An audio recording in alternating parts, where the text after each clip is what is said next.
આપ જોઈ રહ્યા છો સ્પાર્ક ટુડે ન્યૂઝ। કરજણ ક્ષત્રિય સમાજમાં પરસોત્તમ રૂપાલાના વિરોધના સૂર ઉઠ્યા છે।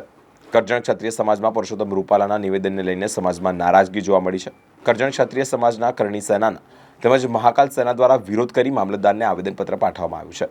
મોદી તુજસે बैर नहीं, રૂપાલા તેરી ખેર નહીંના સૂત્રોચ્ચાર સાથે જ પુરુષોત્તમ રૂપાલાની ઉમેદવારી રદ કરવાની માંગ સાથે આવેદનપત્ર આપવામાં આવ્યું છે। આજે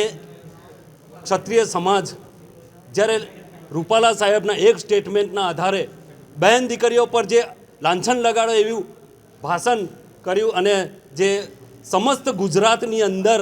જે માહોલ અત્યારે બન્યો છે એના અનુસંધાનની અંદર આજે પ્રાંત સાહેબ અને કલેક્ટરશ્રીને કરજણ ખાતે સમસ્ત હિન્દુ સમાજ તથા ક્ષત્રિય સમાજ ભેગો થઈ આવેદનપત્ર અપાયા છે। આવેદનપત્ર માત્ર એક ચિઠ્ઠી કહેવાય, પરંતુ ક્ષત્રિય સમાજની જે લાગણી દુભાઈ છે એ લાગણી દુભાઈ અને આજે ક્ષત્રિય સમાજ લાગણી અને માગણી સાથે આજે અરજી કરવા આવ્યું છે અને કહેવામાં આવ્યું છે કે ભાઈ રૂપાલા સાહેબની ટિકિટ રદ થાય। જો રદ નહીં થાય તો ક્ષત્રિય સમાજના તો ઇતિહાસ છે, કોઈ એવો સમાજ બતાવે કે ક્ષત્રિય સમાજ સિવાય કોઈ ઇતિહાસ હોય અને જ્યારે ક્ષત્રિય સમાજની બહેન બેટી પર વાત આવે ત્યારે ક્ષત્રિય સમાજ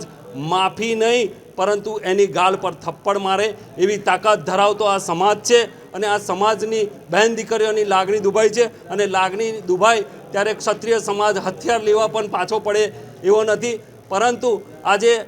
મીડિયાના માધ્યમથી હું સરકારશ્રીને કહેવા માગું છું કે રૂપાલા સાહેબની અંદર શું તમે જોઈ ગયા છે કે આજે ક્ષત્રિય સમાજને અલાયદો રાખવાનું કામ કરી રહ્યા છે અને અંદર વિખવાદ કરી ક્ષત્રિય સમાજ તથા પટેલ સમાજનો જે વિવાદ કરવામાં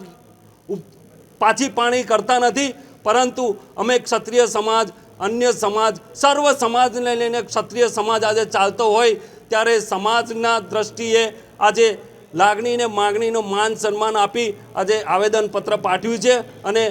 ખુલ્લા શબ્દમાં કહેવામાં આવ્યું છે કે રૂપાલા સાહેબની જલ્દ સે જલ્દ ટિકિટ રદ થવી જોઈએ।